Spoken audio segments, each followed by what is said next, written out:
लेकिन उसको हम सौरव बोल के हम हर चीज में जाता है।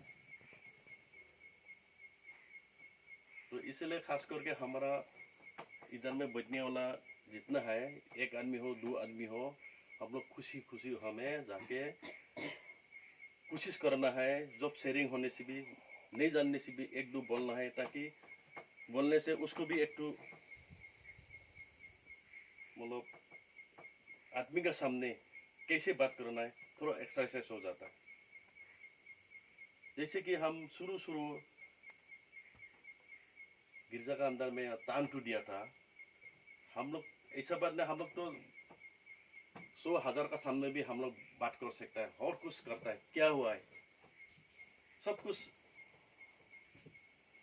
उसका प्रैक्टिस होती हुई भी जिस दिन हमको फर्स्ट तान टू दिया है, जैसे ही हम पढ़ने लगा है मेरा माइंड गुम हो गया, अंधारा हो गया, कुछ दिखाई नहीं दे रहा है मेरे को। इतना दिल में घबराहट है, सही में है। 2-3 लाइन पढ़ने के लिए भी प्रभु का वचन हम नहीं सकता है, इतना घबरा गया। गिरजा में ज्यादा से ज्यादा 50-60 आदमी होगा, क्योंकि इसमें भरा हुआ है, शरीर में शैतान का शक्ति भरा हुआ है। प्रार्थना करता हूँ उसमें मुख निकल के नहीं आता है। केल कांगिया है, हमारा लैंग्वेज कौन जानता है? कोई नहीं जानता, लेकिन उसमें हम प्रभु को बुलाने के लिए, प्रभु के बारे में बोलने के लिए, प्रार्थना के लिए हम शर्म लगता है, मेरा आवाज के सुनेगा तो नहीं है, सुनने से भी मेरा भाषा कौन जानेगा। अगर इसमें पवित्र आत्मा होने से तो हम लोग शर्म नहीं करना, क्योंकि हमारे पास नहीं है, शैतान जाए, शैतान है, हम अजीब लगता है। शुरू दिन गया है, क्यों आया है, दिल में इतना मतलब दिल दुख लग गया, साला नहीं आने से ठीक था। कल का कहानी बोल रहा है थोड़ा सा, तो इसमें सीएस भी बोलता है, मेजर आप बोलो ना, हम लोग दोनों वापस जाएगा, आप बोलने से तो जरूर जाने के लिए जाएगा। देखो ऐसा शैतान हम लोग को मतलब आगे नहीं बढ़ने के लिए कितना रुकावट डालता है। तो बाद में तो प्रभु का कृपा से ठीक ठाक हुआ है। प्रार्थना करने के लिए, कैसे प्रभु को बुलाने के लिए, हालेलुया आमीन बोलने के लिए उधारी सीख के आया है। हालेलुया जोर से बोल बोल बोल, सबको जोर जोर से बोलने लगाता है वो हमें, लेकिन हम लोग शर्म करता है, क्योंकि कोई सुनेगा नहीं क्या। लेकिन वो हमें प्रैक्टिकल होके आया है, प्रभु का कृपा है। तो कहानी तो बहुत निकलते जाएगा बोलेगा तो, क्योंकि मेरा खुद का कितना कमजोरी था उसके बारे में आप सबको इसलिए सुनाया, ताकि अगर ऐसा कमजोरी है तो वो कमजोरी को नहीं दिखाने के लिए, चैलेंज करके आगे बढ़ने के लिए, हम जो हम लोग कमजोरी का माफी है, नवीन हम लंबू लोग को भी कभी कभी इसे सिखाओ जबरदस्ती आगे बढ़ने के लिए। फर्स्ट बपतिस्मा हमने जिस दिन लेने के लिए जा रहा था ना, दिल सोता होने से तो हम आधा रास्ता से वापस आना था। वो कहानी तो पहले बता दिया। इतना रिकॉर्ड मतलब रास्ता में मेरा को रिकॉर्ड आया है उसी दिन। पहुंचने के बाद भी इतना रिकॉर्ड आया है, लेकिन जैसे तैसे हम खत्म होने वाला था गिरजा भी। वो मेरा को देख रहा है, आएगा ना नहीं आएगा ना नहीं आएगा, वो भी शोरूम हो रहा है, अगर नहीं आने से तो वो भी बेइज्जती हो जाएगा। गिरजा में इतना मेरे लिए लोग बंदोबस्त करके रखा है, अगर नहीं आने से जो पास्टर था वो भी कितना शर्म होगा। अरे मैं तो मेजर को बपतिस्मा के लिए आने का बात क्यों नहीं आया, वो भी कितना शर्म खाया। मेरा जोर से वो भाषण लंबा कर रहा है, खत्म नहीं कर रहा है। जैसे ही हम पहुंच गया, उसका दिल इतना हल्का हो गया, उसका थोड़ा बाद समाप्त किया, उसके बाद हम बपतिस्मा लिया है। तो हम ज़्यादा और लंबा नहीं करेगा, और कहानी निकलते रहेगा। तो हम जितना भी बोला है इसका अंदर में कोई गलत भी निकल गया होगा मुख से, इसमें आप सभी माफ़ करेगा। साथ में प्रभु से भी माफ़ी मांगता हूँ, मुझे आगे प्रभु का ज्ञान प्राप्त करने के लिए शक्ति दीजिए, और इसमें कोई गलती होने से और शैतानों का शक्ति से दूर रखे। हम सभी को अच्छा हालत में देखभाल करने के लिए हम सभी को आशा से देखभाल करने के लिए प्रभु यीशु का नाम से, प्रभु यीशु का ऊपर में सौंपते हुए हम प्रभु यीशु मसीह का नाम से आशीष मांगते हैं। ईश्वर का धन्यवाद देते हैं कि ये सुंदर समय दिया और आप सभी को प्रभु यीशु मसीह के नाम से जय मसीह की। ज़्यादा लंबा तो नहीं करूँगा, जितना हो सके छोटा से छोटा करने की कोशिश करूँगा। विषय को मैं रखना चाहता हूँ कि यीशु ही परमेश्वर है, परमेश्वर ही यीशु है। हम काफ़ी लोग जानते हैं, कहीं कहीं हमें वचन में लिखा गया है कि यहाँ पे परमेश्वर का एकलौता पुत्र यीशु, लेकिन जब वो संसार में आने के कारण से उसने जो पिता पुत्र पवित्र आत्मा ये तीन है, तो उसने पवित्र आत्मा को पिता का दर्जा दिया गया है। इसी वचन को हम पढ़ेंगे अभी।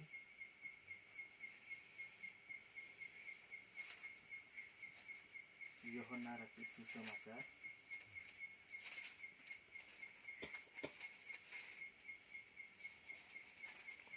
1 अध्याय 1 से पढ़ते हैं।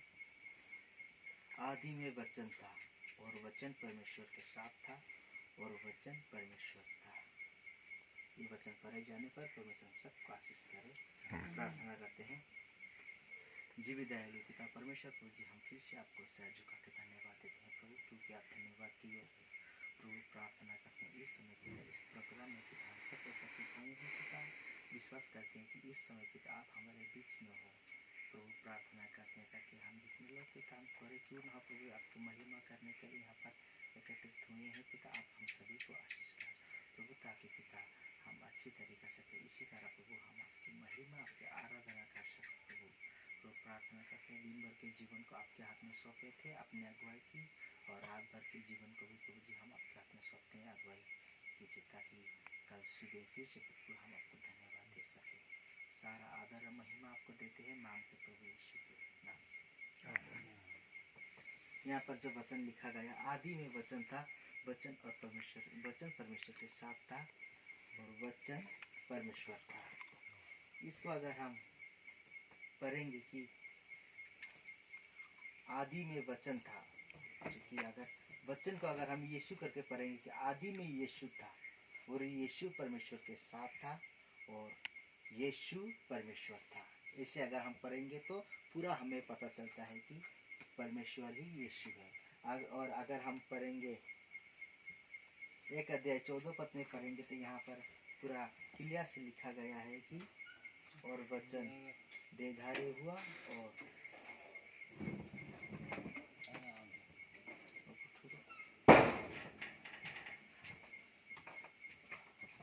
और वचन देहधारी हुआ और अनुग्रह और सच्चाई से परिपूर्ण होकर हमारे बीच में डेरा किया।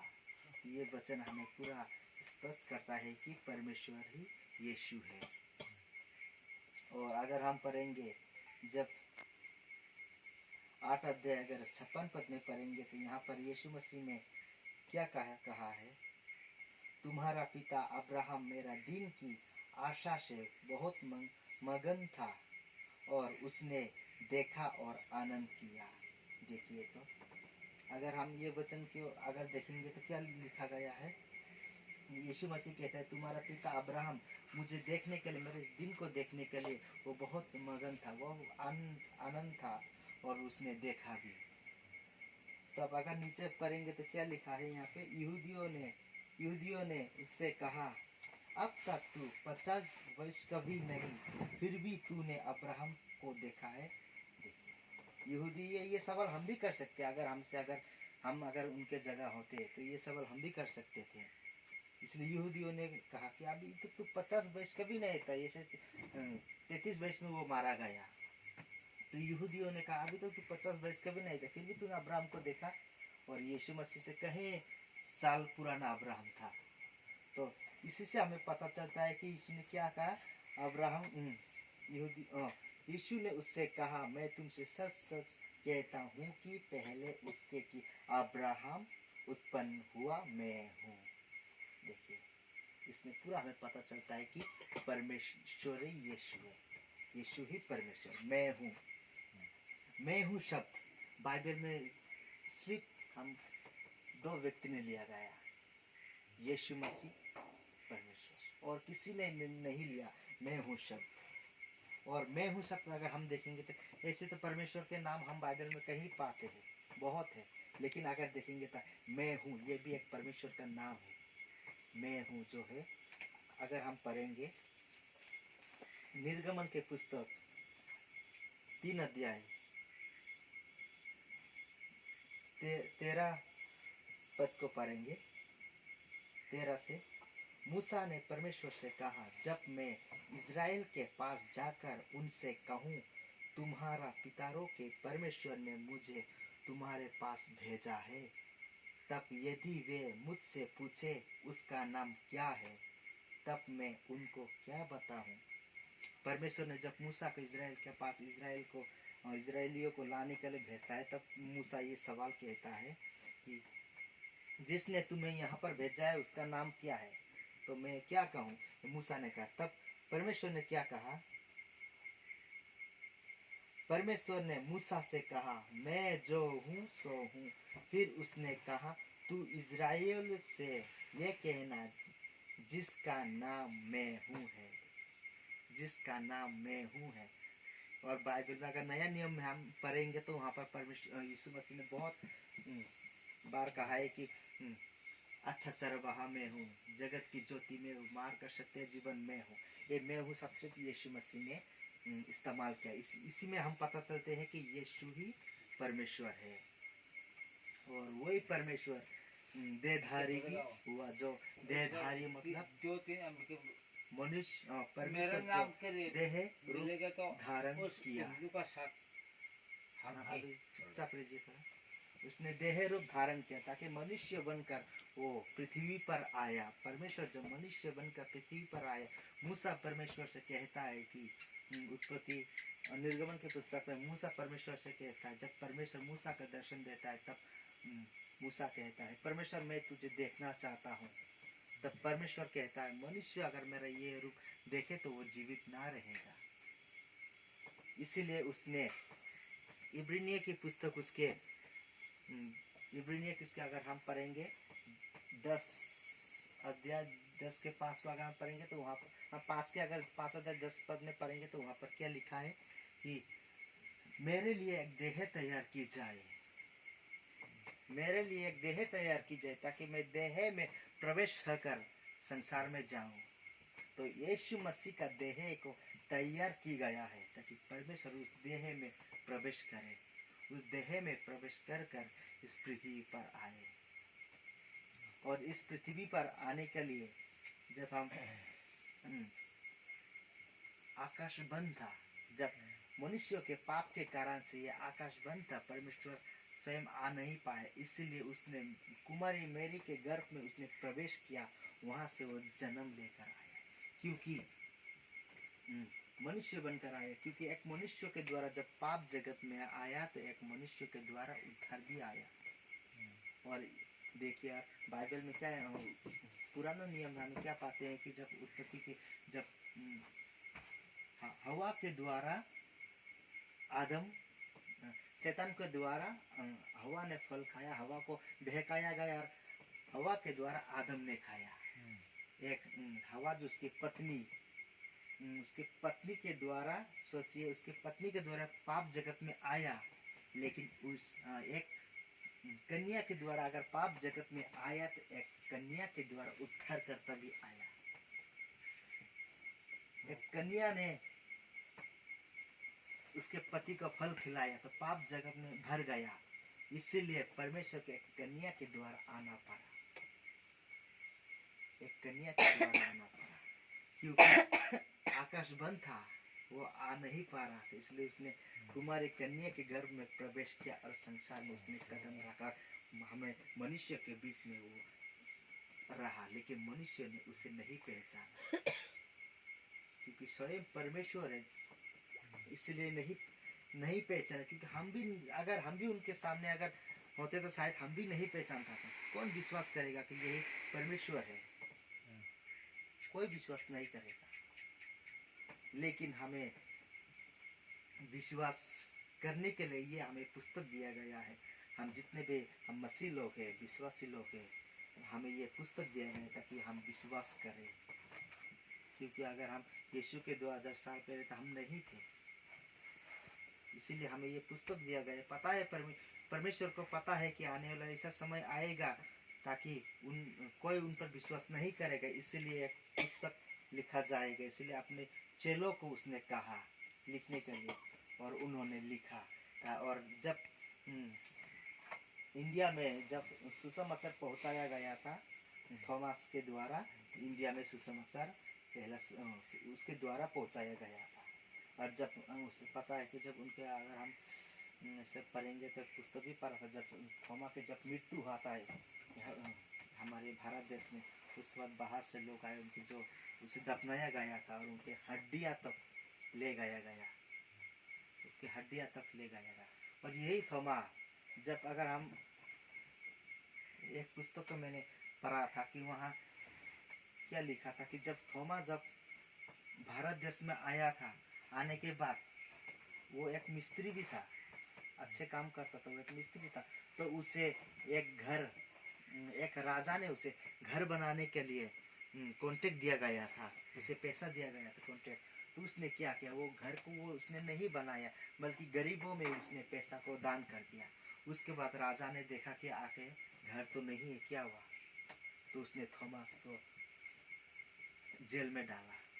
जेल में डालने के बाद कुछ दिन के बाद राजा के जो भाई थे, छोटे भाई, वो उसका देहांत हो गया। उसके मृत्यु होने के बाद उसके आत्मा जो है, उसकी आत्मा स्वर्ग में जाने के बाद उसके आत्मा जब स्वर्ग में गया, उसके बाद फिर उसके आत्मा को परमेश्वर ने फिर उसके शरीर में भेजा। उसके बाद वो जीवित होकर कहता है अपने भैया को, भैया आपने जो थॉमस को जो पैसा दिया था घर बनाने के लिए, उसने यहाँ नहीं बनाया बल्कि स्वर्ग में आपके लिए बना के रखा है, स्वर्ग में बना के रखा है, जहाँ पर हम रहेंगे, जहाँ पर हम अगर प्रकाशित वाक्य में पाए अगर पढ़ेंगे तो वहाँ पर लिखा है 21 अध्याय में, नए आकाश और नई यरूशलेम, जहाँ पर नई यरूशलेम में हम रहेंगे। अगर हम वहाँ पे 21 अध्याय से अगर हम पढ़ेंगे तो वहाँ पर काफी लिखा गया है कि वो यरूशलेम में काफी जो यरूशलेम के शहर पना, जो उनके पिलर जो ऐसे बहुत दरवाजे बहुत प्रकार के मतलब सोने चांदी के ऐसे बनाए हैं। अगर ये सारे बातें तभी कहने पर पाऊंगा, इसलिए शॉर्टकट से बताना चाहूँगा कि वहाँ के जो यरूशलेम के जो स्वर्ग के जो यरूशलेम है, उसके जो 12 फटाक है और 12 फटाकों में 12 इजराइल के गोत्रों का नाम लिखा गया है। और 12 फटाक में 12 स्वर्गदूत रहते ताकि आते जाते लोगों को वेलकम करें। और अगर हम भी अगर वहाँ पर जाएंगे तो हमें भी वो वेलकम करेगा। एक सिंगर, यही बता के ख़त्म करना चाहता हूँ, एक सिंगर जब काफ़ी 40 साल तक परमेश्वर के गीत गाया, गीत गाने के बाद वो जब वापस आ रहा था अपने देश में, उसके बाद उससे खबर मिला कि कोई उसके वेलकम करने के लिए, स्वागत करने के लिए कोई नहीं था। तो वो काफ़ी उदास हो गया। उदास होना भी ज़रूरी है क्योंकि इतने सालों के बाद वो आ रहा है, लेकिन उसके वेलकम करने के लिए कोई नहीं था। उसके बाद उसने परमेश्वर से प्रार्थना की कि प्रभु मैंने तो तुम्हारा इतना साल सेवाकाई की, लेकिन देखिए तो मेरा वेलकम करने के लिए कोई नहीं है। उस समय उसे एक शब्द सुना गया, हे मेरे पुत्रो, तू अभी भी तेरा स्थान में नहीं आया, तेरा जगह में नहीं आया। मतलब स्वर्ग में जब तू मेरा यहाँ आएगा, मैं स्वर्गदूत के द्वारा तेरा स्वागत करूँगा। परमेश्वर कहता है मैं तेरा स्वर्गदूत के द्वारा तेरा स्वागत करूँगा। इसीलिए सारे स्वर्गदूत हमारा वहाँ पर स्वागत करने के लिए इंतजार कर रहा है ताकि हम वहाँ पर जाए जल्दी से जल्दी। हम अपने आप को तैयार करना बहुत ही जरूरी है। परमेश्वर मनुष्य रूप धारण करके आया था, एक बार संसार में आया। जब वो आया उसके बाद सभी का उद्धार करने आया और फिर वो दोबारा आएगा और आने के बाद सभी का हिसाब करने आएगा और अपना काम के अनुसार हमें फल देगा। परमेश्वर के वचन पढ़े जाने पर परमेश्वर सबको आशीष करे।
स्वर्ग में है। तेरा नाम पवित्र माना जाए, तेरा राज्य आए, तेरी इच्छा जैसे स्वर्ग में पूरी होती है वैसे इस पृथ्वी पर पूरी हो। हमारे दिन भर की रोटी आज हमें दे, और इस प्रकार हमने अपने अपराधों को क्षमा किया है वैसे तू भी हमारे अपराधों को क्षमा कर, और हमें परीक्षा में न ला परंतु बुराई से बचा, क्योंकि राज्य और पराक्रम और महिमा सदा सर्वदा तेरी